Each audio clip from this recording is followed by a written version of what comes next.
Que Dieu vous bénisse abondamment, mes frères et sœurs, chers amis. Que Dieu vous bénisse là où vous êtes.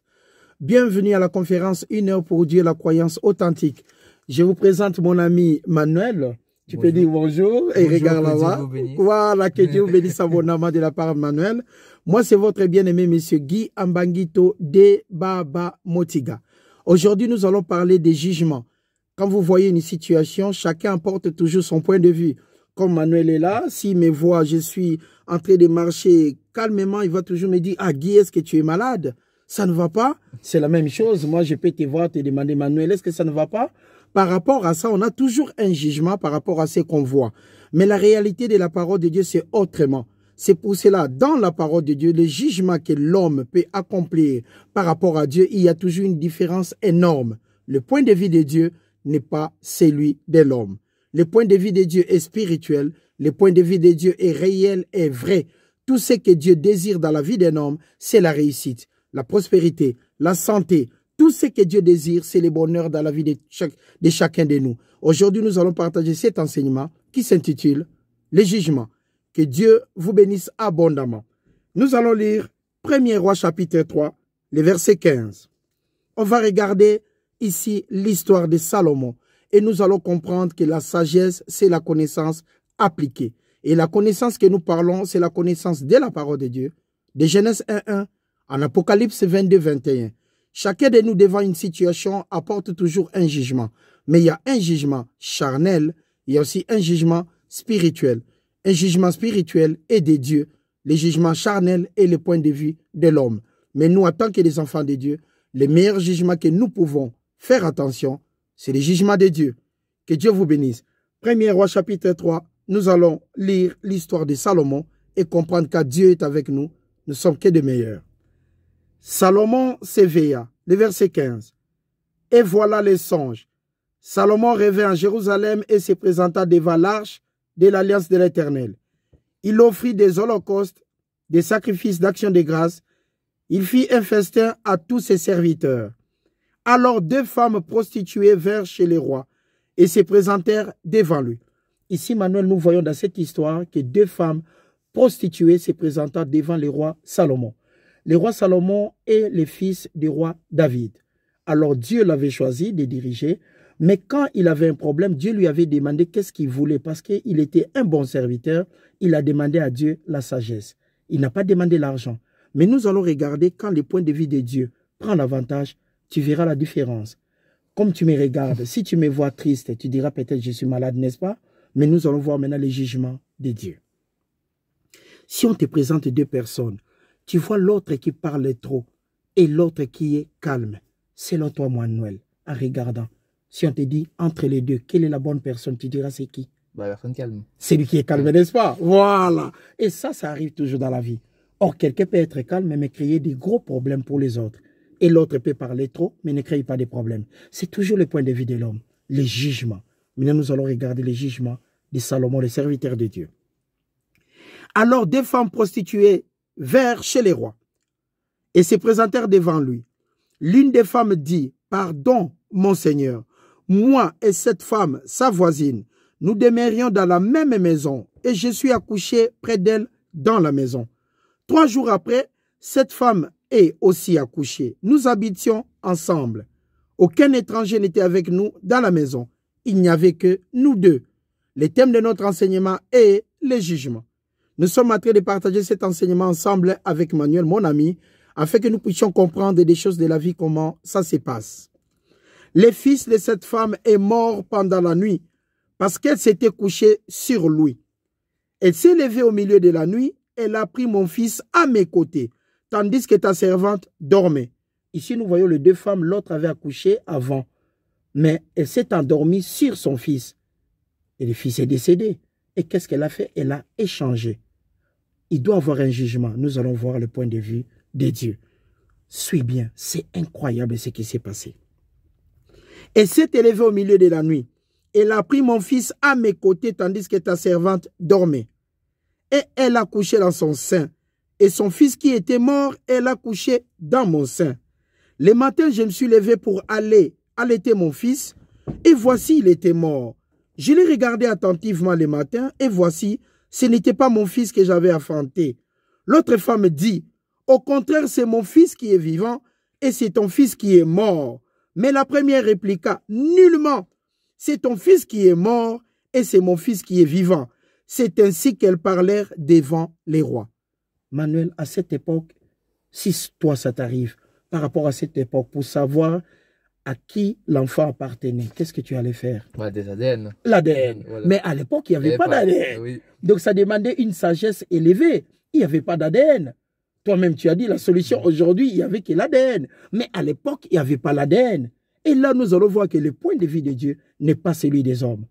Avec Dieu, le jugement est toujours spirituel. Avec Dieu, le jugement est toujours par la sagesse. Voilà pourquoi nous disons quand il y a un problème, vous trouvez deux personnes en train de se disputer, la première des choses à faire, c'est l'écoute. Quand on écoute, on reçoit toujours la grâce de Dieu. Les rois disent, l'une dit c'est mon fils qui est vivant et c'est ton fils qui est mort.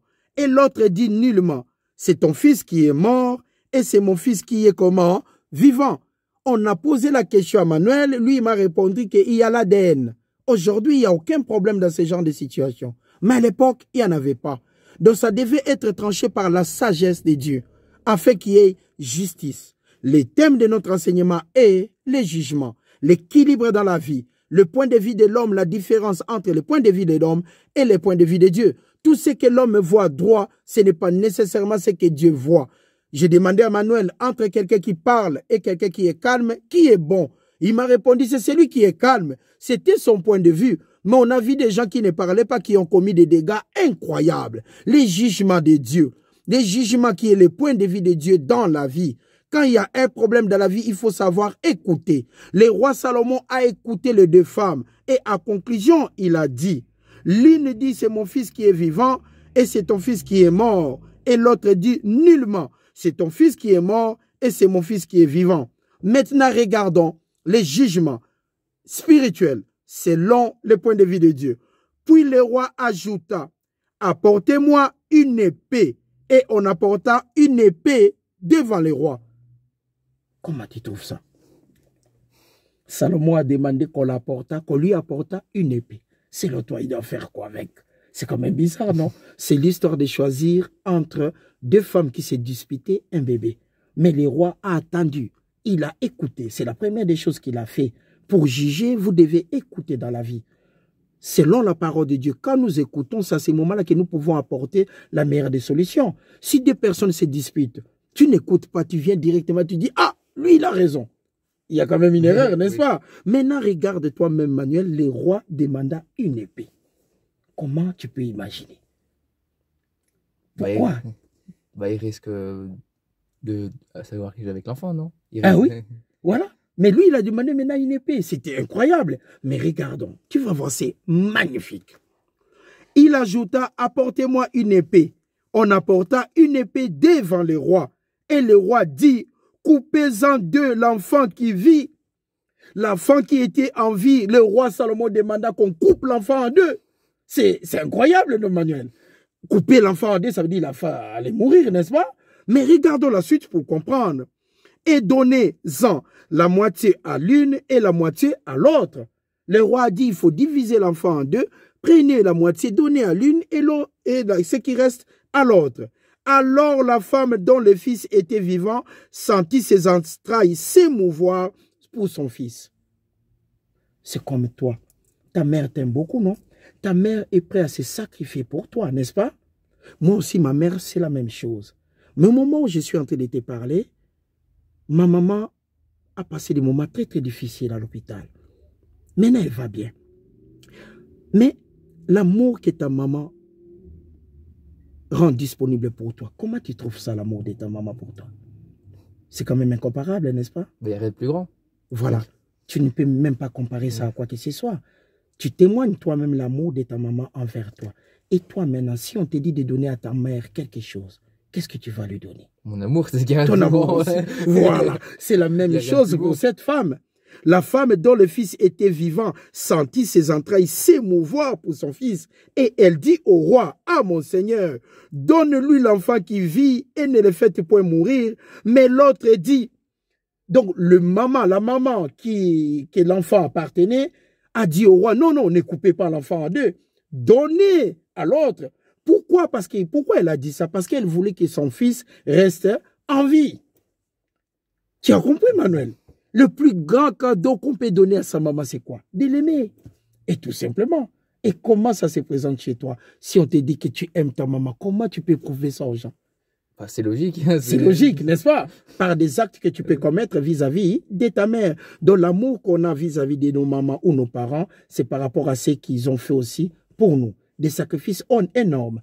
Regarde cette maman, elle a dit au roi, ne coupe pas l'enfant en deux, donne à l'autre. Son but, c'était que l'enfant soit en vie, même si il ne sera pas à côté d'elle. Voilà. Alors, l'autre dit, mon Seigneur, donne-lui l'enfant qui vit et ne le faites point mourir. Mais l'autre dit, il ne sera ni à moi, ni à toi. Coupez-le. À partir de là, déjà, tu as une idée. L'enfant peut être à qui? Voilà, la personne qui veut le donner. Voilà. Et le roi prenant la parole dit, donnez à la première l'enfant qui vit et ne le faites point mourir. C'est elle qui est sa maman. Nous voyons cela dans la vie. Quand deux personnes ont un problème, les gens qui se placent des fois au milieu et sont là des personnes que pour détruire. Nous voyons cela. Regardons cette dame qui n'était pas la maman de cet enfant. Elle a souhaité que l'enfant soit toujours coupé en deux. Mais la maman réelle a dit non, non, non, je ne veux plus prendre mon bébé. Donnez à l'autre. Le but de cette maman, que son fils resta en vie. Les jugements de Dieu, la sagesse de l'Éternel donnée à Salomon. Le point de vue de l'homme n'est pas le point de vue de Dieu. Nous sommes jugés aujourd'hui par rapport à tout ce que nous faisons. Il y a des autres qui peuvent te juger parce que tu marches rapide. Il y a des autres qui vont te donner des conseils de marcher calmement. Au même moment, tu es en retard, tu dois marcher rapide. Il y a toujours un point de vue qui diffère dans la vie pour nous amener toujours dans des tourbillons incroyables. Mais croyez-moi, mesdames et messieurs, les secrets pour mieux juger dans la vie, c'est écouter. Le roi Salomon a eu la réponse en écoutant. Et quand on écoute, on comprend et on peut aider quelqu'un dans la vie. Nous ne sommes pas là pour condamner les gens, mais nous sommes là pour écouter et apporter la paix. Toujours écouter pour apporter la paix. Regardez vous-même. Manuel qui est là à côté, il m'a dit l'amour qu'il peut donner pour sa maman est incomparable. On ne peut même pas mesurer cela. Pourquoi? Parce qu'il sait que l'affection de sa maman vis-à-vis de lui est tout simplement incroyable. Nous avons vu le cœur de cette dame, de cette maman, de cette femme, le cœur qu'il avait, l'amour qu'il avait pour son bébé. On a vu cela. Le point de vue de Dieu n'est pas le point de vue de l'homme. Le jugement que nous pouvons être victimes sur cette terre peut nous stopper directement dans notre croyance. Ne regardons ni à gauche ni à droite. Allons de l'avant. C'est le jugement qui est spirituel et qui peut nous amener à la réussite et le jugement de Dieu. Qui est quoi? D'écouter et de comprendre cette parole qui est incomparable. De Genèse 1:1 en Apocalypse 22:21. On peut te juger pauvre, mais Dieu peut te juger riche. On peut te juger malade, mais Dieu peut te juger en bonne santé. On peut te juger lent, mais Dieu peut te juger rapide. Le point de vue de Dieu n'est pas le point de vue de l'homme. Ne vous arrêtez pas par rapport au jugement des hommes, mais continuez de marcher par rapport au jugement de Dieu, qui a dit que notre croyance nous amènera là où nous sommes aujourd'hui et là où nous serons demain. Que Dieu vous bénisse abondamment. Bienvenue à la conférence 1 heure pour Dieu, la croyance authentique. Vraiment que Dieu vous bénisse. Quand nous jugeons spirituellement selon la parole de Dieu, on s'en sort toujours. Jean chapitre 8. Maintenant, nous allons encore regarder l'autre. Maintenant, Jésus-Christ, en Jean chapitre 8. Jésus-Christ qui est le chemin, la vérité et la vie. Le thème de notre enseignement, c'est le jugement. Voilà. Jean chapitre 8, à partir du verset 3. Alors les scribes et les pharisiens amenèrent une femme surprise en adultère, qui eux, ils doivent juger. Et la plaçant au milieu du peuple, ils dirent à Jésus, « Maître, cette femme a été surprise en flagrant délit d'adultère. C'est une condamnation par rapport à ce que la dame a fait. Comme nous voyons sur cette terre, quand vous faites du mal, les gens oublient tout ce que vous avez fait du bien. Mais ils ont dit, cette femme a été comment? Surprise en flagrant délit d'adultère. Moïse, dans la loi, nous a ordonné de lapider de telles femmes. Toi donc, Seigneur, toi donc, Jésus-Christ, que dis-tu? Il disait cela pour l'éprouver, afin de pouvoir l'accuser. Mais Jésus s'étant baissé, écrivait avec les doigts sur la terre. Il y a un jugement à faire. On a apporté à Jésus-Christ une situation compliquée. Mais qu'est-ce qu'il a fait? Il a écouté et il a pris patience pour juger, pour donner son point de vue. Et le point de vue de Jésus-Christ ne pouvait pas être charnel. Ça ne pouvait être que comment? Spirituel. Manuel, il y a beaucoup de gens qui peuvent commettre l'erreur dans la vie, même à l'école, là où tu étudies. Quand tu vois ton compère commettre une erreur, la première des choses, c'est la brutalité ou bien donner un conseil? Conseil. Pourquoi tu donnes un conseil? Pour lui permettre de s'améliorer, n'est-ce pas? Mais quand nous voyons des sections de l'écriture dans la Bible, nous voyons comme ça, nous comprenons. Il y a cette femme qui était surprise d'adultère, on l'a amenée pour la condamner. Mais maintenant, devant Jésus-Christ, là, nous parlons le point de vue de Dieu. Jésus-Christ va privilégier l'amour, la réciprocité du pardon et la considération que l'amour de Dieu ne peut pas s'arrêter. Mais si c'était dans le monde, on est là que pour être condamné, le jugement de l'homme, le point de vue de l'homme. Mais ici, nous parlons le jugement de Dieu, qui est le point de vue de Dieu, qui est comment? Spirituel. Dieu va toujours nous aimer. Dieu est toujours là pour nous pardonner. Dieu est toujours là de notre côté pour notre réussite. Que Dieu te bénisse abondamment. Je te souhaite que la réussite dans ta vie. Le thème de notre enseignement est le jugement. Voilà. Et comme il continuait à l'interroger, il se releva, Jésus-Christ, et leur dit, après avoir écouté, après avoir attendu, après avoir utilisé la patience et la sagesse de Dieu, comme il continuait, ils insistaient pour avoir la réponse de Jésus-Christ et pour le condamner ensuite. Il se releva et leur dit, que celui d'entre vous qui est sans péché jette le premier la pierre contre elle, que celui qui d'entre vous est sans péché, que celui qui n'a pas de problème dans sa vie, c'est celui qui n'a pas commis encore d'erreur dans sa vie, que celui qui n'a pas encore marché en parallèle dans sa vie, jette le premier la pierre contre elle. Vous l'avez amenée parce qu'elle a été surprise d'adultère. Maintenant, celui qui n'a pas péché d'entre vous, jette comment? Le premier la pierre contre elle. Verset 9, quand ils entendirent cela, accusés maintenant par leur conscience, ils se retirèrent un à un, depuis les plus âgés jusqu'au dernier. Et Jésus resta seul avec la femme qui était là au milieu. Alors s'étant relevé, ne voyant que la femme, Jésus lui dit, femme, où sont ceux qui t'accusaient? Et personne n'a-t-il condamné? Elle répondit, non Seigneur. Et Jésus lui dit, je ne te condamne pas non plus. Va et ne pêche plus. Le jugement de l'homme ne conduit qu'à l'erreur. Mais voilà le point de vue de Dieu qui est là pour nous permettre d'aller de l'avant. Même quand nous sommes dans l'erreur, Dieu est là pour nous restaurer, afin d'aller de l'avant. Ne vous arrêtez pas par le jugement des autres. Ne vous arrêtez pas parce qu'on dit que vous n'avez pas du courage. Ne vous arrêtez pas parce qu'on vous a dit que vous n'êtes pas intelligent. Ne vous arrêtez pas de chercher parce qu'on vous a jugé pauvre. Ne vous arrêtez pas parce que les gens disent que vous êtes incapable. Ne vous arrêtez pas parce que vous ne trouvez pas du travail. Ne vous arrêtez pas, mais continuez de chercher jour et nuit. Continuez d'agir parce que la croyance est le titre de propriété des choses pour lesquelles on prie. L'évidence qu'elles sont vôtres avant que ça soit en manifestation. Ne vous arrêtez pas parce que l'autre vous a dit que vous êtes nul ou bien vous n'avancez pas dans votre vie. Ne vous arrêtez pas à cause de cela. Ne vous arrêtez pas parce que personne ne vous croit. Ne vous arrêtez pas, mais agissez parce que la parole de Dieu nous dit que nous devons croire pour lutter contre l'inertie.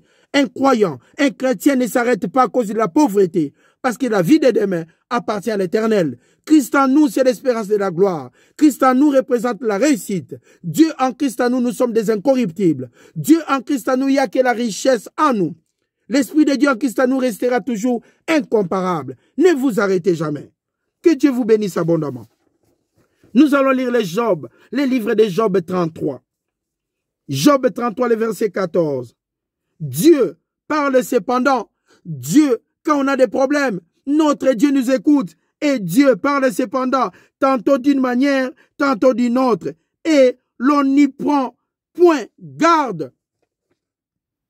Regardons encore, verset 14. Dieu, cependant, tantôt d'une manière, tantôt d'une autre. Dieu parle, l'Éternel parle, cependant, tantôt d'une manière, tantôt d'une autre. et on n'y prend point garde. Si ta maman te dit va à l'école, peut-être tu vas croire que ta maman est dépassée. Si ton père dit faut continuer d'étudier, tu dis mais papa est dépassé. Si on te dit lève-toi pour te rendre au travail, tu te dis je suis fatigué. Mais tu attends que Dieu vienne te parler dans ta vie. Mais ce que ta maman te dit, c'est déjà l'Éternel. Ce que ton père te conseille, c'est déjà Dieu qui intervient en lui. Parce que Dieu nous parle tantôt d'une manière, tantôt d'une autre. Quelqu'un qui ne te condamne pas, qui te dit d'aller de l'avant, c'est cette personne-là que tu dois écouter. Mais les gens qui te condamnent ne font que te tirer vers le bas. Mais quelqu'un qui te console, qui te dit ce qu'il faut faire, te tire comment? Vers le haut. N'est-ce pas, Manuel? Oui. Quand quelqu'un te condamne toujours, tu ne peux pas avancer. Non. Tu sais, quand on était, nous, des enfants, quand, par exemple, on te posait une question dans la rue, tu n'arrivais pas à répondre. On te traitait toujours, tu n'es pas intelligent. Et chaque fois, ça faisait peur. Tu te dis, mais je suis intelligent ou pas? Donc, à chaque fois que tu étais condamné, tu étais tiré vers le bas. Mais quand on te dit bravo, mais il faut ajouter 0, à ces moments-là, on te tire vers le haut. Même si tu n'as pas trouvé la meilleure réponse. Mais à l'école, on nous disait bravo, mais ajoute 0. C'est pour nous aider. C'est ça vraiment la réalité de la vie. Maintenant, toi, si tu arrives, quelqu'un par exemple, qui est là, toujours en train de tirer vers le bas pour que tu puisses avancer, et toi, tu vas te stopper ou bien tu vas fournir des efforts pour aller de l'avant? Il faut aller de l'avant. Il faut aller de l'avant, n'est-ce pas? Donc, le jugement de l'homme n'a rien à voir dans la vie. C'est quel jugement que nous devons considérer? C'est le jugement de Dieu. Voilà, le thème de notre enseignement est le jugement. Savoir écouter. Cependant, Dieu parle tantôt d'une manière, tantôt d'une autre, mais on n'y prend pas garde. Parce qu'on ne veut pas écouter les conseils des autres. Il parle par des songes, par des visions nocturnes. Quand les hommes sont livrés à un profond sommeil, même quand on dort, Dieu parle. Même pendant le sommeil, Dieu bénit. Même quand on dort, Dieu nous aide. Même pendant le sommeil, Dieu bénit. Et c'est de l'abondance, des bénédictions que nous trouvons de la richesse dans la vie. L'abondance des bénédictions nous donne la santé. L'abondance des bénédictions nous donne la réussite afin que nous puissions aller de l'avant. Alors il leur donne des avertissements et met les sceaux à ses instructions afin de détourner l'homme du mal et de le préserver de l'orgueil. Les jugements. On peut s'arrêter croyant qu'on ne peut rien dans la vie, mais la puissance de Dieu qui est en nous, nous permet toujours d'aller de l'avant. Ne vous arrêtez pas à cause des autres. Ne vous arrêtez pas à cause d'eux. Ne vous arrêtez pas parce qu'eux, ils ne vous croient pas. Ne vous arrêtez pas parce qu'eux, ils ne vous croient pas. Mais vous devez marcher parce que Dieu vous croit. Vous devez marcher parce que Dieu vous conseille. Vous devez marcher parce que Dieu vous considère. Vous devez marcher parce que Dieu vous aime. N'est-ce pas, Manuel? Dieu nous aime. Voilà pourquoi nous sommes là pour partager la parole avec mon frère bien-aimé, Manuel. C'est un mathématicien, mais nous partageons aujourd'hui la parole de Dieu ensemble. Il aime Dieu. Voilà pourquoi nous sommes disponibles pour enseigner cette parole. Que Dieu vous bénisse là où vous êtes. Sachez-le, mes bien-aimés, Dieu nous tire toujours du bas vers le haut. Mais il y a d'autres qui nous tirent toujours du haut vers le bas, en nous condamnant tous les jours. Le meilleur jugement est la parole de Dieu. Le meilleur jugement est la parole de Dieu. Parce que Dieu parle, cependant, tantôt d'une manière, tantôt d'une autre. Mais nous ne prenons jamais garde. Parce que nous négligeons des fois la parole de Dieu. Croyez-moi, mesdames et messieurs, la pauvreté n'est pas une condamnation, mais c'est une position qu'on peut accepter par manque de croyance. La maladie n'est pas une condamnation, mais c'est une position qu'on peut accepter par manque de croyance. Mais nous, en tant que des croyants, que la maladie soit là, que la pauvreté soit là, que 1000 tombent à gauche, 10 000 à notre droite, nous devons savoir que Dieu est miséricordieux. Il nous tirera du bas vers le haut. Dieu est le Dieu de guérison. Il nous tirera du bas vers le haut. Dieu est le Dieu de miracles. Même les chômages, il nous tirera du bas vers le haut. Et que Dieu vous bénisse abondamment. Nous allons lire l'autre parole. 1 Corinthiens chapitre 2. Et nous en parlons non avec les discours qu'enseigne la sagesse humaine. Nous enseignons que le point de vue de Dieu. Mais avec ce qui enseigne l'esprit, employant un langage spirituel pour les choses spirituelles. Mais l'homme animal ne reçoit pas les choses de Dieu. Elles sont une folie pour lui. Il ne peut pas les connaître parce que c'est spirituellement qu'on en juge. L'homme spirituel, au contraire, c'est lui qui s'engage dans la parole de Dieu, juge de tout. Il n'est lui-même jugé par personne. Car qui a connu la pensée du Seigneur pour l'instruire? Or, nous avons la pensée du Christ. Christ à nous, l'espérance de la gloire. Que Dieu vous bénisse abondamment. C'était là le jugement. La différence entre le point de vue de l'homme et le point de vue de Dieu. Le jugement de l'homme, c'est pour nous tirer vers le bas. Mais le jugement de Dieu est d'écouter sa parole. Les conseils, à ces moments-là, nous saurons de savoir la différence entre le bien et le mal. Nous vous souhaitons un bon dimanche avec joie et simplicité de cœur.